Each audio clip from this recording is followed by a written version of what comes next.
Hello and welcome to another episode of Top Deck, the series where we take a look at some of the leading TCG deck lists. Today we are taking a look at another top 4 set of 3 different YuGiOh deck lists from the YOS 3v3 that took place recently. You can check out all of the rounds on the full stream list. There's 2 videos from the live stream, or if you're just interested in catching individual rounds, then we're also uploading those separately, so stay tuned for the channel for those ones. But today we have 1 rock and 2 different water lists, although the water lists are very similar. I'm going to take you through the rock list first and then we'll cover the water one. So this one is the list piloted by Ewan himself from Ewan Needs This, and let's just run through it. So triple analyzer, triple researcher, triple seeker, triple ash, triple block, triple doki, double gigantes, triple guardian, double petting cessor, 1 O-lion, triple Nibiru, double tackle crusader, triple adhara, 1 angel trumpeter, 1 beta, 1 foolish, and triple unexpected die. Once again we're seeing unexpected die paired up with the adhara engine. I think this is a really strong combination because if one baits out the other then it's fine, and they both work in combination together. And then there are the various other engines. He's opted to play a fairly high hand trap count with the 6 hand traps in the main deck, which is a little bit atypical compared to what we would normally expect from a standard rock list at this point. But that really hasn't got in the way of the rock names with the Guardians and the Doki Dokis, etc. all available here. Tackle Crusader making a return, but no copies of the gate blocker here, so potentially not fearing Sky Striker, and that is well understood because actually Sky Striker I think only took 1 spot out of the entirety of the event.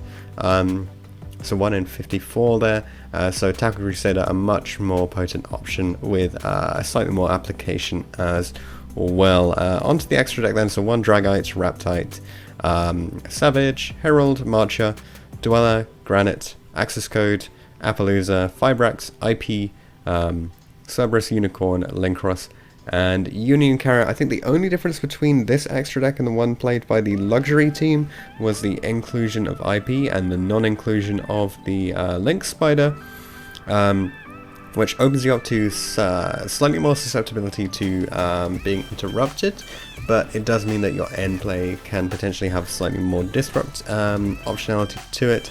That said, you don't really want to end on a board with like IP and a couple of other negates, because in order to use the IP you have to get rid of the others.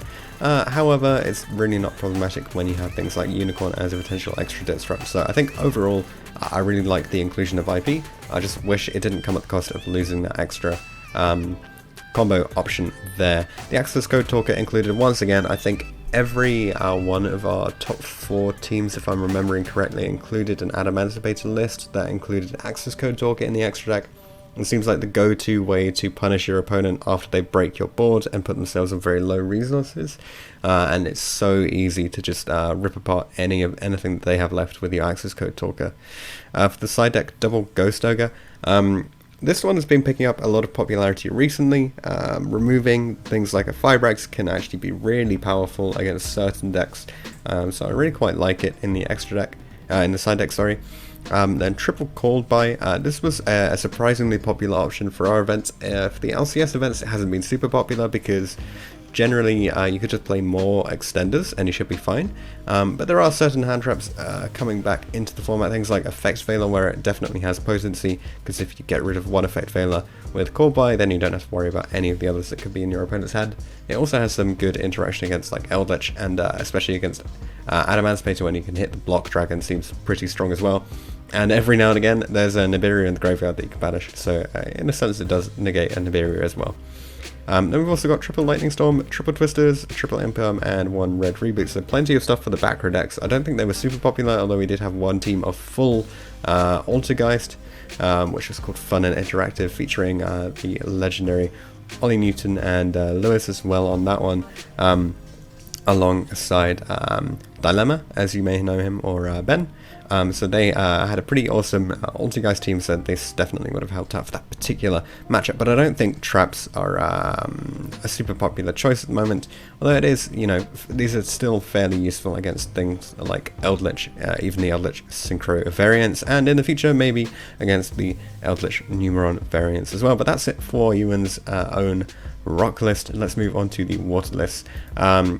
So we'll look at this one first. So we have triple Ash, triple Dragoons, double Heavy Infantry, one Marksman, a triple Diva, the one card starter that loops your entire opponent's hand if you need it to. Triple Minstrel. I'll quickly read through the effect of this one because it came out fairly recently. So you discard this card and one water monster from your hand, look at your opponent's hand and banish one card from their hand face up until the end phase. So very useful for taking out an opponent's Nibiru, etc. And it does allow you to trigger things like Dragoons.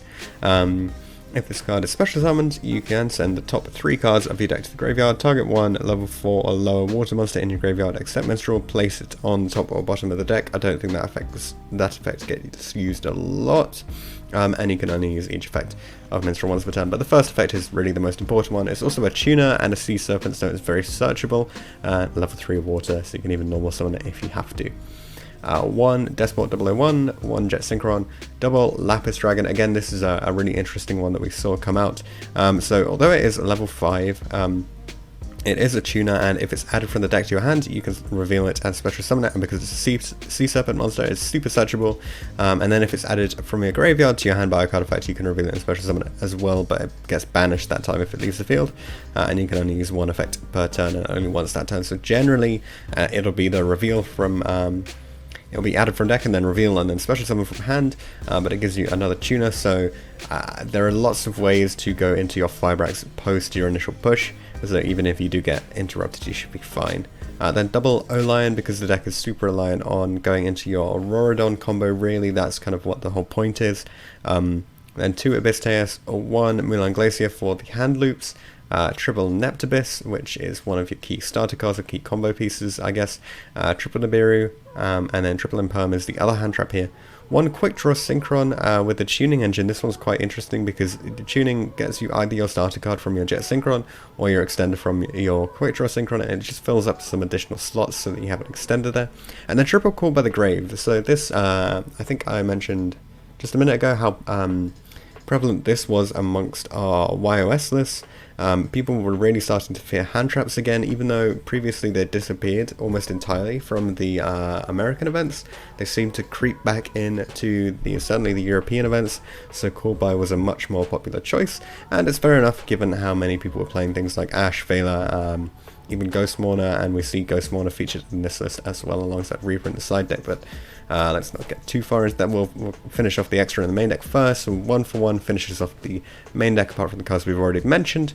1 card starter is always nice to have, and you have so many monsters to discard that you really don't mind dropping, so that's absolutely fine there. For the extra, 1 Savage, Coral, Garden Rose, Herald, Crocodragon, Vermilion, and the True King of All Calamities. So this gives you like the options that you can either go into a Boral plus Herald, or you can go for the draw combo, which gives you your True King, which is really nice. This is potentially more applicable versus the rock decks, where it's basically an auto win if you call Earth. I think we actually saw this on stream being extremely strong. And then the more generic one is just Herald. Savage is super strong there as well. And he's playing the Access Code Talker for the ability to break the boards fairly quickly. And then double Fibrax. So this deck is really built to resolve the Crystron Hulk Fibrax combo more than once.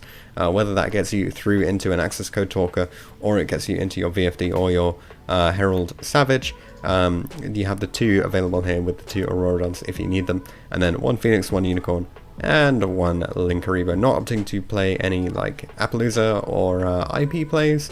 Generally you'll have your Herald or your Savage established on the board before you have to worry about those. For the side deck, 1 Pancratops, double Ghost Mourner, triple Ghost Reaper, triple Lightning Storm, triple Appointer, and triple Evenly. A few things to note here. I think Ghost Reaper is a really nice choice because everyone is playing a Fibrax combo at the moment. So you can just rip their Fibraxes away, or rip their Auroradons away, or anything that you actually fear. Pretty much you already have everything covered in your own extra deck. So even if they're trying for like an OTK push with an Access Code Talk, you can just take that away. So I think this is great application if your extra deck is diversified enough. Ghost Mourner has come up a lot recently, but I, to be honest, I still don't see that it's super applicable relative to playing Vela over it. Sure, you can play it on your own turn, which is nice, but unfortunately because of how the effect requires to be triggered, I just don't think it's as good, but I can certainly see the logic behind people playing it, and who knows, maybe I'm just wrong on this one. And then for the board removal, the Lightning Storm comboed with the Evenly, so Evenly's really fallen out of favour with people recently because it does demand that battle phase, which can be quite important for pushing at the moment, especially given how many decks establish strong attack monsters. But you have a look at the stat line of this deck. Sure, your Dragoons is 18 as an attack stat, but pretty much everything else is super weak. I guess the Glacier is the only other strong attack stat that you can actually normally summon, and then the Nibiru, which is very hardly going to be able to beat over the token anyway. So that seems to be why it's justified that you don't really care too much about your battle phase in this deck. If you just evenly them, then you can remove the rest of the hand via your own combos, so you should be fine there.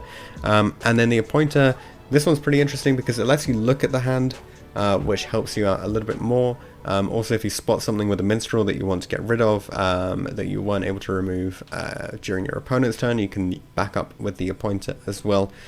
So it just gives you additional access to remove huge problematic hands, and things like Sphere Mode can really punish you with this deck, or a Kaiju even as well. So I quite like Appointer in this list actually. We'll move on to the second water deck now, and I'm pretty sure, let's just flick back and forth. Yeah, the main deck is exactly the same card for card. The extra deck is exactly the same, it's just the side deck that changes up. So in this list we do have the triple Vela, which means you essentially play 8 copies of Vela with your impermanences included. Then 2 Cosmic Cyclone as back row removal, which does get around the Eldritch ability to float, which is pretty nice. And then there's so much back row removal here, so there's not opting to play the Evenly, but instead playing the Twin Twisters. I quite like Twisters from the fact that it helps you to remove the Dragon Buster without having to enter your battle phase. And then the Red Reboot, of course, being the ultimate trap removal. Yeah, then the Lightning Storms as well. I mean, so you have plenty of back row removal. This deck, this version of it has slightly less monster removal, but instead of having the removal, you have the negate. So instead, you shouldn't need to have board wipes when you have what, 3, 9, 12, 14 hand traps that you could potentially play, plus you have various disrupts, and you have Pancratops as like slight backup.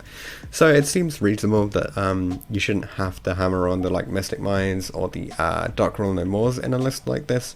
So that's just the way that this has ended up with these guys playing. The hand traps to deal with the monster boards, and the spell trap lineup to remove the spell traps from your opponent. So 3 very nice lists. All 3 are available in the description as dueling with download links if you want to grab them today and then give them a go. A nice combination as well, you know, with the rock and then the double water decks on top. I think it would have been pretty interesting to see if they'd all taken water, what the final variation would have been on it, but we'll never know. Instead, we have rock decks which have proven their superiority time and time again, as we've seen on Fisha, as we've seen in the various LCS, YOS events. You just cannot beat the power of a good rock deck unless you're trying to FTK with the power of the Dragonlink FTK. So not surprising at all that it featured in all of our top 4 lists. If you're interested in seeing any of the other top 4 teams deck profiles, then check them out. We have second and the 2 top 4 on this channel, and if you're looking for first place, check out the Disciples channel. We'll put up a card for that one so you can check it out and see the full in-depth profile from the Disciples, discussing their own list card by card and giving you the full detail there. Thanks very much for watching, and I'll see you guys in the next video.